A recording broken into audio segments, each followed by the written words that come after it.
আল্লাহ নবী মুহাম্মদুর রাসূলুল্লাহ সাল্লাল্লাহু আলাইহি ওয়াসাল্লাম যখন মক্কা থেকে মদিনায় চলে গিয়েছিলেন, মদিনা মক্কার 8 জন মহিলারা তারা সিদ্ধান্ত নিল যে আমরা মক্কায় আর থাকব না, আমরা মদিনায় চলে যাব।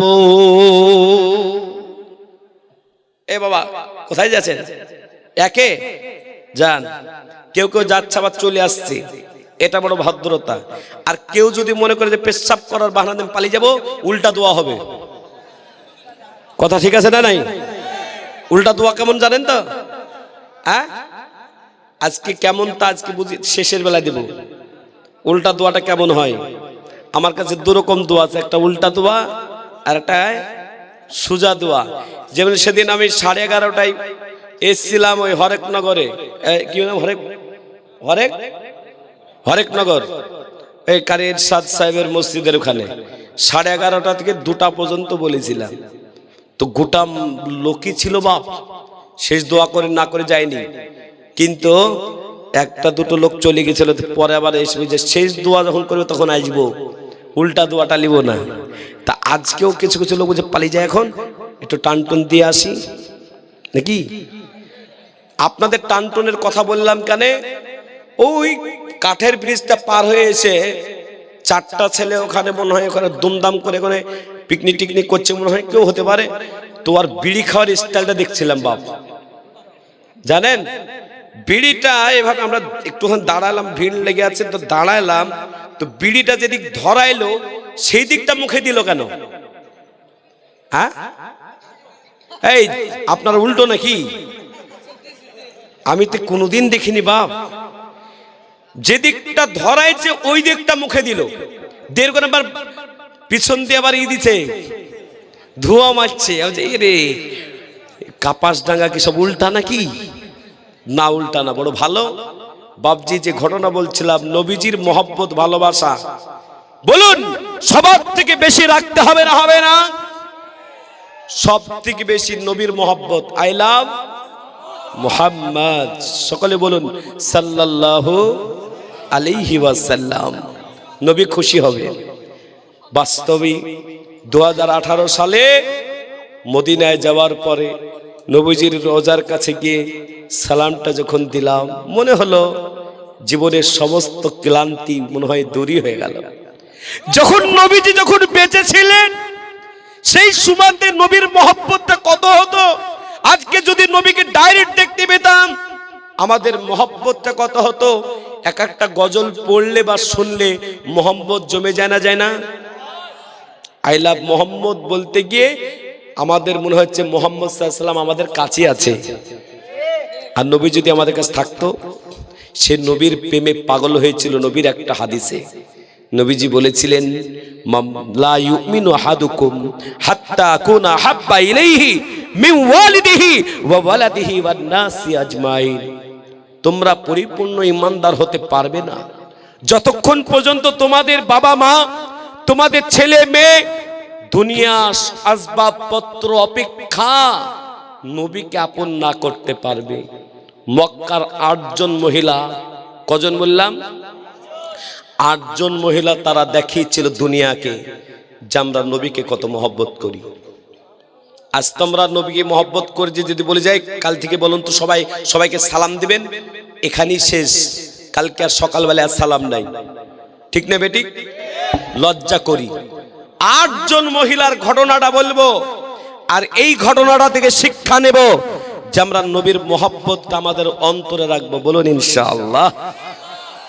8 জন মহিলা বেরিয়েছে, কিন্তু বর্ডারে বিএসএফ থাকে না, থাকে না?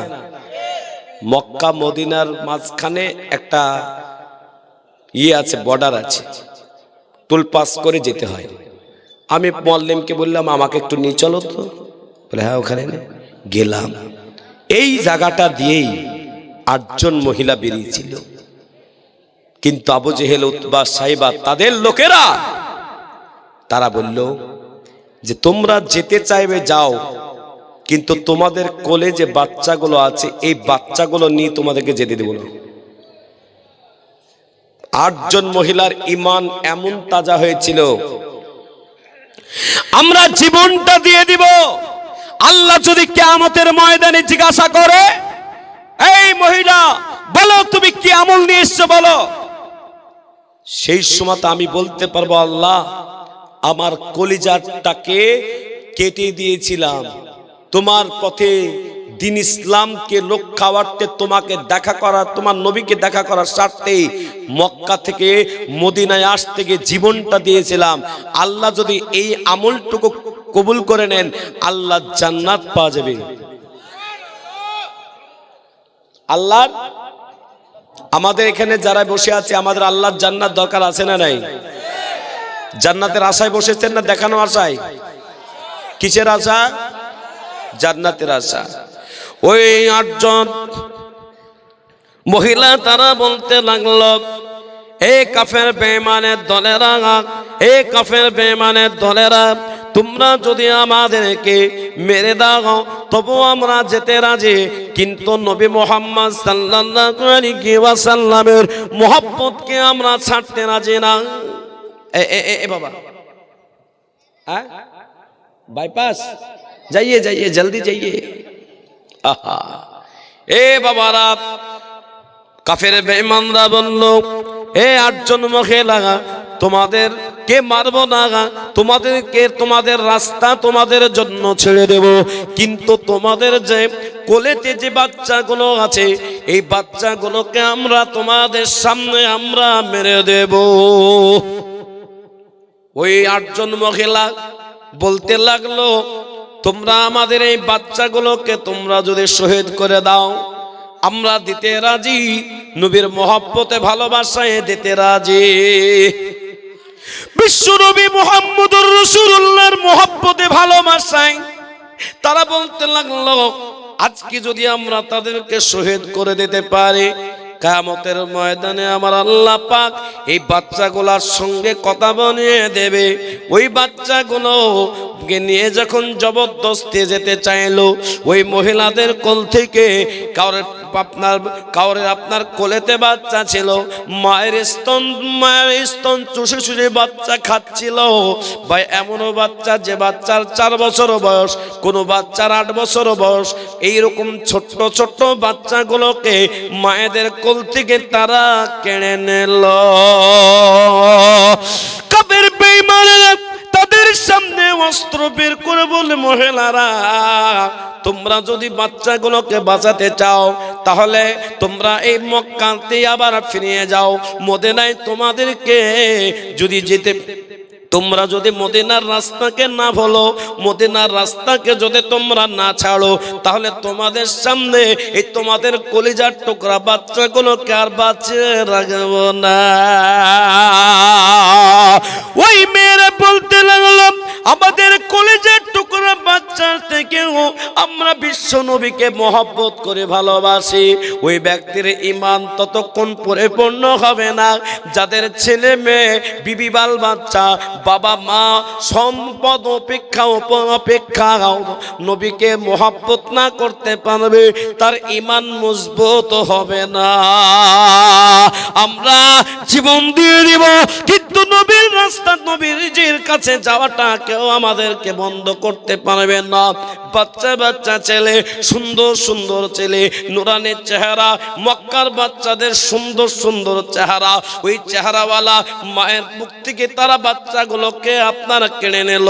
ধারালো অস্ত্র দিয়ে একটা বাচ্চা, যে বাচ্চা মায়ের দুধ পান করেছিল, ওই বাচ্চাটাকে ধরে নিয়ে এমন করে পাহাড়ের উপরে শুয়ে দিয়ে, পাথরের উপরে শুয়ে দিয়ে মায়ের সামনে এমন করে জবাই করতে শুরু করে দিল। মা আল্লাহর দরবারে কাঁদছে, আল্লাহ ঈমান এনেছি তোমার নবীর মহব্বতে ভালোবাসায়, আমার সন্তানকে, যে সন্তানকে আমি 10 মাস 10 দিন পেটে ধারণ করেছি, ওগো আল্লাহ এই পাষাণেরা, এই জালেমেরা, যাদের মনের ভেতরে তাদের মায়া নাই দয়া নাই, তাদের হিংস্র প্রাণের মতন তাদের মন, তাদের ব্রেন, আয় আল্লাহ আপনি নবীকে দেখার স্বার্থে তোমার বান্দা আজকে দিয়ে দিয়েছি, তারা এমন করে কাটতেছে। আয় আল্লাহ আজকে যদি তোমার মহব্বতে, তোমার নবীর মহব্বতে এই বাচ্চাটাকে আজকে আমার সামনে আজকে শহীদ করে দিতেছি, আল্লাহ তুমি আমার নিয়াতকে কবুল করো। আল্লাহ তোমার কাছে কিছু চায় নাই, আল্লাহ তোমার মহব্বত, তোমার নবীর মহব্বত যদি আমার মনের ভেতরে আয় আল্লাহ জায়গা করে দিতে পারে, আল্লাহ কিছু চায় না, আল্লাহ তোমার জান্নাত চায়। একটা একটা করে 10টা বাচ্চাকে এমন করে আপনার বকরি যেমন জবাই করে, ছাগল যেমন জবাই করে, যেমন করে মুরগি জবাই করলে ছটপট ছটপট ছটপট করে, যেমন কাঁচা কবুতরের মতন আপনার ছটপট ছটপট করে, ওই কাফের বেঈমানদের মায়া হলো না, দয়া হলো না। তারা ওই বাচ্চাগুলোকে গলা কেটে দে ওই মরুভূমিতে ছেড়ে দে, তারা চলে গেল। ওই 8 জন মহিলা বাচ্চাগুলোকে বুকের ওপরে আল্লাহর কাছে কাঁদছে, আল্লাহ আমাদের বাচ্চাগুলোকে আজকে তারা শেষ করে দিল, বরবাদ করে দিল, নষ্ট করে দিল। আল্লাহ এই বাচ্চাগুলোকে নবীর দরবারে নিয়ে যাব। একটা মেয়ে পাশ থেকে বলল, না না না না, আমরা এই বাচ্চাগুলোর রক্তটা আমরা নিয়ে যাব, রক্তটা জামা কাপড় মেখে গেছে, শরীরে মেখে গেছে, আমরা নিয়ে যাব, কিন্তু আমরা এই বাচ্চাগুলোকে যে জায়গায় শহীদ করা হয়েছে ওই জায়গা থেকে তাদেরকে নিয়ে যাব না। 8 জন মহিলা এমন করে আপনারা পাথরগুলোকে সরিয়ে, বালুগুলোকে সরিয়ে দিয়ে এমন করে আবার ওই বাচ্চাগুলোকে হালকা করে খুঁড়ে কবর দিয়ে আল্লাহর কাছে দোয়া করে চলে যাচ্ছে। মায়েদের চোখ ভরা পানি নিয়ে যখন মদিনার রাস্তায় পৌঁছাচ্ছে, মদিনার ছেলেরা, মদিনার মেয়েরা সবাই জিজ্ঞাসা করছে, ও মেয়েরা তোমাদের এই অবস্থা কেন? তোমাদের শরীরে রক্ত কেন? তোমাদের শরীরে এত রক্ত কেন? তোমাদের জামা কাপড় এত রক্ত কেন? ওই মহিলারা বলেছিল, তোমাদেরকে বলবো না যে নবীকে মহব্বত করার কারণে, যে নবীর কাছে আসার কারণে আমাদের সব দিতে হয়েছে, আমরা সেই নবীর দরবারে গিয়ে বলবো। আল্লাহু আকবার। এ মুসলমানরা বিশ্ব নবী মুহাম্মদুর রাসূলুল্লাহ সাল্লাল্লাহু আলাইহি ওয়াসাল্লাম মসজিদে নববীতে সাহাবাদের সামনে এমন করে বয়ান দিতেছেন। একজন সাহাবা দ্রুত গতিতে নবীর কাছে যাওয়ার পরে বলে, নবী গো, মক্কা থেকে 8 জন মহিলা এসেছে, তাদের আপনার চোখ দিয়ে ঝরঝর করে পানি ঝরছে, পুরো শরীরটা পুরো রক্তে রঞ্জিত হয়ে আছে। নবী, বিশ্ব নবী ওই অবস্থাতে সাহাবাদেরকে রেখে দিয়ে যখন ওই মহিলাদের সামনে আসলো, আমার নবীজি এমন করে হাওমাও করে কাঁদতে লাগলো। আমার নবীজি মহিলাদেরকে জিজ্ঞাসা করে, তোমাদের অবস্থা কানা গান বলো। নবীজি, আপনি মক্কা ছেড়ে মদিনায় চলে এসেছেন, আমরা খেতে পারে না, আমরা ঘুমাতে পারে না, আপনাকে দেখতে পাই না। নবীজি, আপনার উপরে ঈমান এনেছি, আপনার কাছে আসতে গিয়ে আমাদের শরীরে কেন রক্ত আপনি জিজ্ঞাসা করেছেন, আমাদের শরীরে রক্ত কেন জিজ্ঞাসা করেছেন? নবী গো, আমরা যখন ওই মক্কা মদিনার যখন আমরা বর্ডারটা পার হচ্ছিলাম, আমাদের কলেজার টুকরা কেউ বা আমাদের কোলে বাচ্চা দুধ পান করছিল, কেউ বা ছোট্ট ছোট বাচ্চাকে হাতে করে নিয়ে আসছিলাম। ওই বাচ্চাগুলা কাফের বেঈমানেরা এমন করে তো আমাদের কাছ থেকে কেড়ে নিল, আমাদের বুক থেকে কেড়ে নিল, শর্ত দিল, তোমরা যদি যেতে চাও তাহলে বাচ্চাগুলো জবাই হবে, আর তোমরা যদি যেতে না চাও তোমাদের বাচ্চাগুলো বেঁচে যাবে। কিন্তু নবী, আপনি বলেছেন, লা ইউমিনু আহাদুকুম হাত্তা কুনা হাব্বা ইলাইহি মিন ওয়ালিদিহি ওয়া ওয়ালাদিহি ওয়ান নাসি আজমাইন। নবী, আপনি বলেছেন, যদি তার সন্তানের থেকে, তার বাবার থেকে, তার মায়ের থেকে, গোটা পৃথিবীর থেকে যদি নবীকে না ভালোবাসতে পারে জান্নাত পাবে না। আল্লাহ পাকের নবী ওই মহিলাদের সামনে আল্লাহ পাকের কাছে দোয়া করতে লাগলে, আল্লাহ আজকে তুমি তাদের মুহাব্বতকে কবুল করো, কিয়ামতের ময়দানে, হাসরের ময়দানে আল্লাহ পাক জানো ওই বাচ্চাগুলো যেখানে শহীদ হয়েছে সেই জায়গা থেকে জানো বাচ্চাগুলোর সাথে মায়ের দেখা হয়ে যায়। এ মুসলমান, আজকে মুসলমান যারা হবে তারা কোনো অস্ত্রের সামনে ভয় করবে না। মুসলমান যারা হবে তারা কখনো বেঈমানের কাছে মাথা নত করবে না, বেঈমানের কাছে মাথা নত করবে না, জয় শ্রীরাম বলবে না, এক আল্লাহকে জীবন থাকতে থাকতে বলবে, জোরে বলুন ইনশাআল্লাহ। এ মুসলমানেরা, বিশ্ব নবী সাল্লাল্লাহু আলাইহি ওয়াসাল্লামকে আমার নবীকে কত মহব্বত দিয়েছিল, ভালোবাসা দিয়েছিল। মক্কা মদিনায় পৌঁছানোর পরে বাচ্চা বাচ্চা বাচ্চা ছেলেরা আল্লাহ নবীকে দেখানোর জন্য একটা আপনার পাহাড়ের উপরে উঠে উঠে তার একটা প্রতিযোগিতা করেছিল। তাদের মায়েরা বলেছিল, এ বাবারা তোমরা পড়ে যাবে, মরে যাবে, তোমাদের জীবন শেষ হয়ে যাবে। কিন্তু ছোট্ট ছোট্ট বাচ্চারা বলেছিল, মা নবীকে দেখতে গিয়ে যদি আমাদের এই প্রতিযোগিতায় যদি আমাদের প্রাণ যায়, আমার আল্লাহ পাক যেদিন বলবে, এই বান্দা তুমি কি এমন করেছো বলো, আমি ওই সময় বলতে পারবো, আল্লাহ তোমার নবীকে এক চক্কর প্রথম দেখার জন্য প্রতিযোগিতা করতে গিয়ে ওই পাহাড় থেকে পড়ে গিয়ে মারা গিয়েছিলাম। আল্লাহ যদি এই সামান্য আমলটুকু কবুল করে নেন, আল্লাহ পাকের সুন্দর জান্নাত পাওয়া যাবে। জোরে বলো সুবহানাল্লাহ। আর একবার জোরে বলো না রে তুমি। বিশ্ব নবী সাল্লাল্লাহু আলাইহি সাল্লাম যখন মদিনায় পৌঁছে গেলেন, ছোট্ট ছোট্ট বাচ্চারা দৌড়ে দৌড়ে আসতেছে। ও বাবা, বাপ যখন বাড়িতে আসে ছোট বাচ্চা ছেলে কোলে ওঠার জন্য দৌড়ে আসে না, আসে না, জোরে বলুন। বাবা মা এমন করে ঠেকায় না, ঠেকায় না। বিশ্ব নবী দাঁড়িয়ে গেলেন, বিশ্ব নবী সাল্লাল্লাহু আলাইহি সাল্লাম ওই বাচ্চাগুলো কেমন করে আটকে ধরলেন। সে ছেলেদের সংখ্যা ছিল 17টা। কটা বললেন? 17টা। ওই বাচ্চা ছেলেরা দৌড়ে দৌড়ে আসতেছে। আমার নবী বলতেছে, ও বাবুরা তোমরা এত দৌড়ে দৌড়ে আসছো কেন? তোমরা তো পড়ে যাবে। নবী গো, আজকে 3 দিন থেকে আপনাকে দেখার জন্য, আপনাকে সাক্ষাৎ করার জন্য আমরা ওই যে পাহাড়টা আছে, পাহাড়ে আমরা প্রতিযোগিতা করেছি। নবীজি, আমরা আপনার জন্য ফিদা হয়ে আছি। 3 দিন আমরা কিছুই খাই নাই। বাড়িতে মা ডেকেছে, বাবা ডেকেছে, কিন্তু আমরা যাই নাই। ও নবী, আপনাকে মহব্বত করে আল্লাহ নবী কোলে উঠালেন, চুম্বন দিলেন, আল্লাহ নবী বুকে নিলেন। আল্লাহ নবী তা একটা একটাকে ছেড়ে 17টা বাচ্চাকে বললে, এ বাবুরা তোমরা আমাকে কেমন মহব্বত দেবে বলো। বলে নবী, ওই মদিনাতে কাফের বেঈমানরা, আবু জেহেল, উতবা, সাইবা, আবু জেহেল, উতবা, সাইবা, আবু সুফিয়ানের লোকেরা, তারা আপনাকে অনেক পাথর মেরেছে। আপনার চলার রাস্তাতে তারা পাথর বিছিয়ে দিয়েছে, আপনার চলার রাস্তায় কাঁটা বিছিয়ে দিয়েছে, আপনার খাবারে বিষ মাখিয়ে দিয়েছে। নবী, তাইফের ময়দানে আপনাকে পাথর ছুঁড়ে ছুঁড়ে মেরেছে, আপনাকে অজ্ঞান করে দিয়েছে। ও নবী, আপনি যখন মক্কা থেকে মদিনায় চলে এসেছেন, আপনার শরীরের একটা দাগও আমরা রাখবো না। আপনার চুম্বন দিয়ে চুম্বন দিয়ে চুম্বন দিয়ে আপনার শরীরের সমস্ত দাগ উঠিয়ে দেব।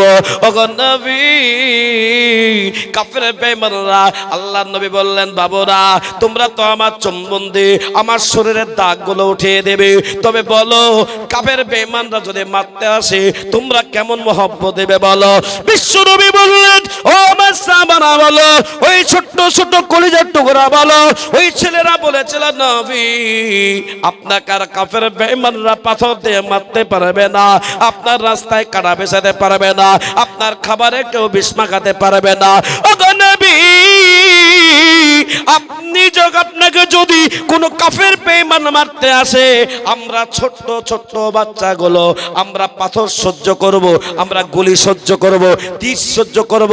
কিন্তু নবী, আপনি রাহমাতাল লিল আলামিন, আপনার সুন্দর বডিতে, আপনার পবিত্র বডিতে, আপনার শরীরে, আপনার কোথাও কোনো জায়গাতে একটা তীর নিক্ষেপ করতে দেব না।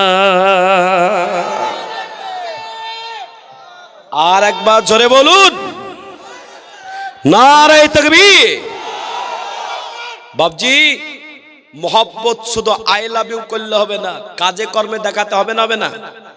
জোরে বলুন, কাজে কর্মে ব্যবহারে দেখাতে হবে না, হবে না? আমার টাইম মোটামুটি শেষের দিকে বাবা, চলবে আর 20 মিনিট, চলবে না? আর এটা বলি, ওই পিছনের লোক বলছে আর বললো না, প্রধান বক্তা নিয়ে আসো। কিন্তু 20 মিনিট তো বলবই আমি।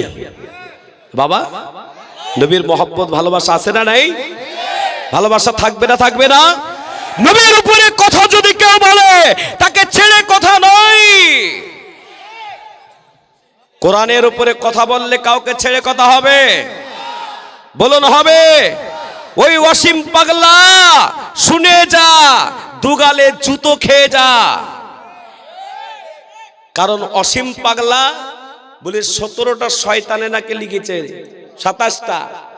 হ্যাঁ, তোর মতন বোকা, হ্যাঁ, তোর জন্মের ঠিক নেই। ঠিক নেই বেটি? অবৈধ সন্তান। ও যখন এসেছিল বাংলাদেশ থেকে, এখনো কাঁটাতারের দাগ তার পিঠে লেগে আছে। মানুষকে ভুল বুঝিয়ে আজকে সে ভারতবর্ষে নাগরিকের নাম দিয়ে মানুষকে ভুল বুঝিয়ে মতুয়াদেরকে লাপিয়ে লাপিয়ে আজকে ভুল পথে নিয়ে গিয়ে আজকে নিজেদের সংগঠনকে মুক্তা করতে আজকে মুসলমানদের আজকে নয়নমণি কলেজের টুকরা সন্তানগুলো দেখে যা। আজকে তুই যদি কোরআনকে পুড়িয়ে সমুদ্রে ভাসিয়ে দে, হাজারো সন্তান তৈরি হয়েছে, এ কোরআন একদিনে লিখিয়ে দিবে। ঠিক না বে? ঠিক জোরে বলুন। হাফিজে কোরআন হয়েছে না হয়নি? আমার মতন এইরকম নালায়, আমার মতন এরকম অধম, এবছর প্রায় 350টা প্রায় হাফিজের মাথাতে আমি পাগড়ি দিলাম। 72টা মাদ্রাসায়, 72টা মাদ্রাসার জলসাতে আমি এবছর, আগামী বছর সুরুলিয়াতেও দাওয়াত দিয়ে দিয়েছে আমাকে।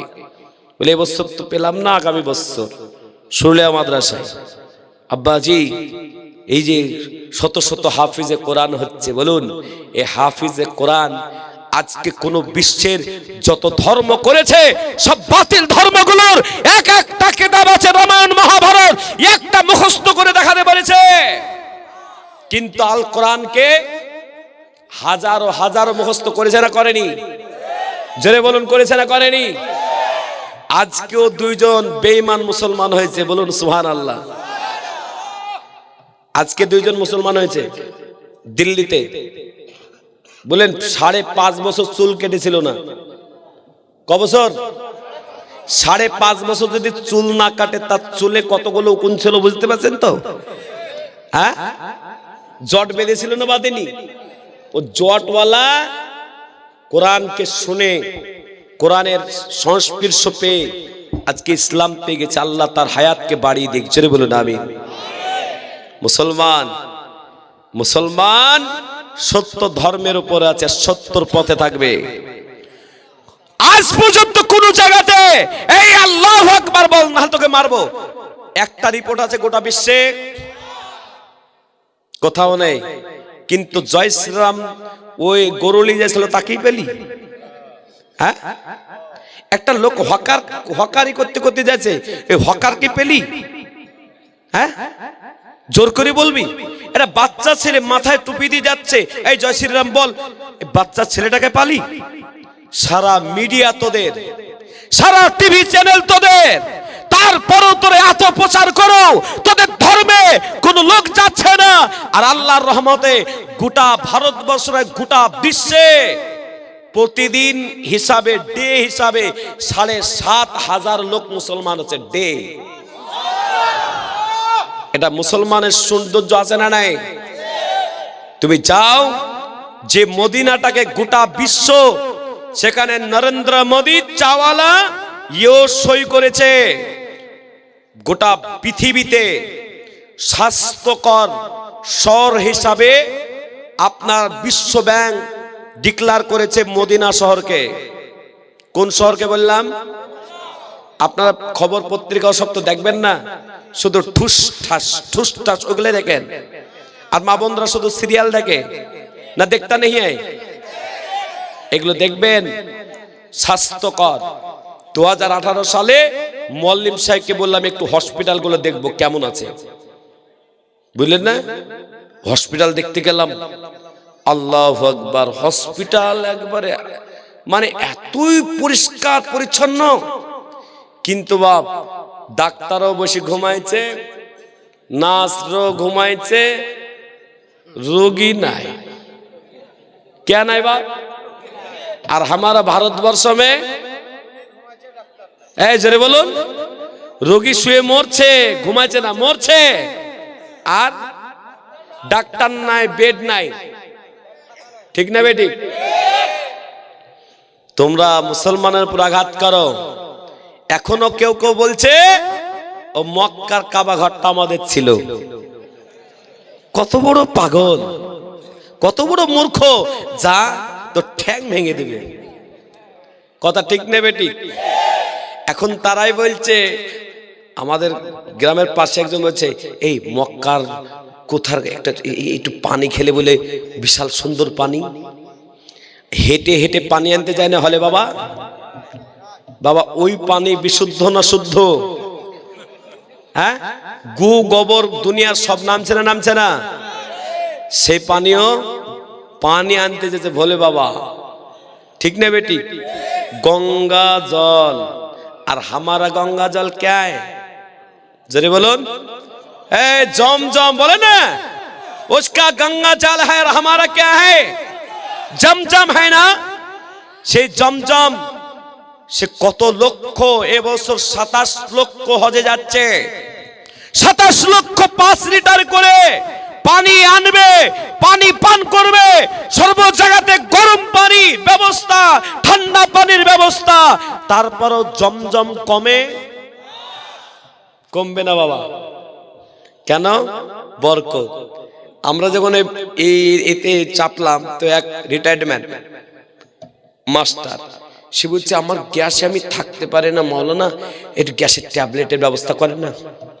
আমি বলছি, আমার পাশে মল্লিম আছে যে আমাদেরকে নিয়ে যাচ্ছে, সে বলছে যে ট্যাবলেট লাগবে না। ও বলছে যদি লাগে, যদি লাগে তো আবার ওই থেকে ওই এই বাকড়াতে যে মাদ্রাসাটা আছে, বলে এখন তো মেলা টাইম আছে, যাই বাকড়ার ওখান থেকে এক ফাতা এসি লক নিল, এসি লক, বুঝেন না আপনারা? 500 এসি লক নিয়ে ব্যাগে ভরে দিল। আমার মল্লিম সাহেব বলছে আজ কেমন করে যে ট্যাবলেট খাই তাই দেখাবো।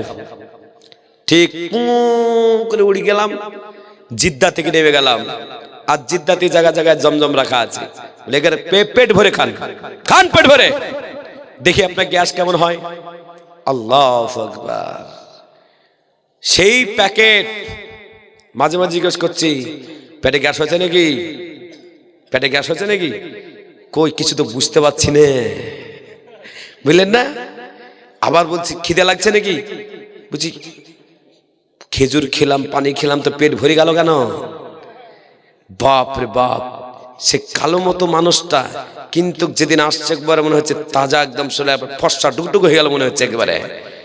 সেই লোকটা, যে লোকটা 3 তলা নিচের বাড়ি, আমাদের দমকলে 3 তলা বাড়ি, সেই লোকটা 3 তলায় উঠতে পারে না।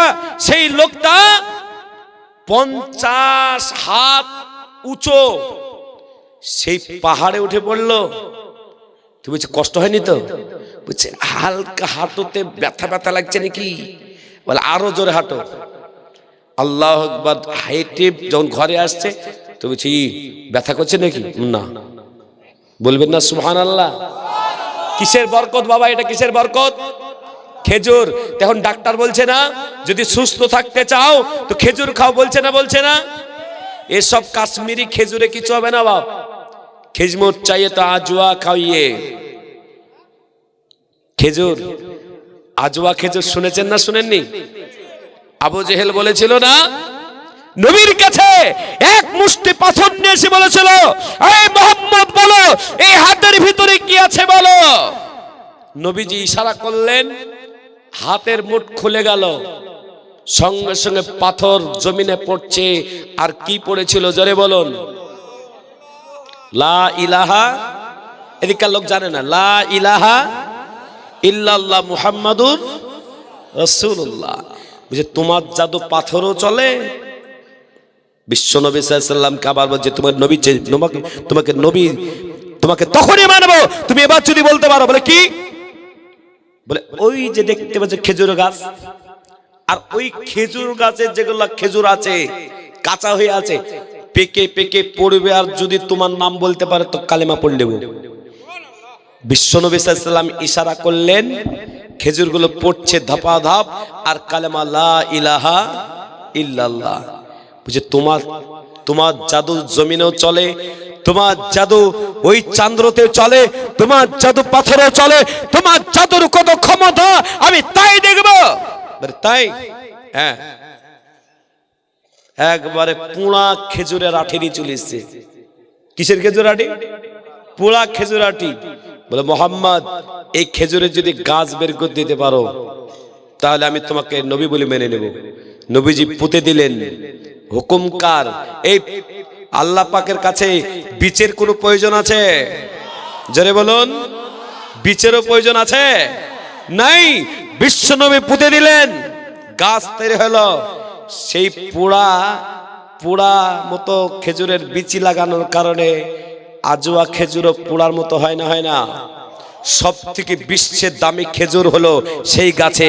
একবার জোরে বলবেন না সুবহানাল্লাহ? বিশ্বে যত খেজুর আছে সব থেকে দামি খেজুরের নাম কি? আজু। এই বেহুদারা চাওয়ালারা বুঝে না। মুসলমানরা যদি একবার দোয়া করে দেয় তোমরা কবে উড়ি চলে যাবা, কিন্তু মুসলমানের ক্ষতি চায়। জোরে বলুন। বেঈমানদেরকে আল্লাহ পাক বরবাদ করেছে না করেনি? বলুন, বাদশা নমরুদকে একটা মশা দিয়ে বরবাদ করেছে না করেনি? ফেরাউনকে বরবাদ করেছে না করেনি? কোথায়? নীল নদে ফেলে মরেছে, ফেলে নে ফেলেনি? ঠিক তেমনি ভাবে বলুন, সেই আবু জেহেলকে গাড্ডাতে ফেলা হয়েছিল না হয়নি? সব বরবাদ করেছে, সব জালিমকে বরবাদ করেছে। বাদশা সাজ্জাদ জান্নাত বানিয়েছিল, আল্লাহর সাথে পাল্লা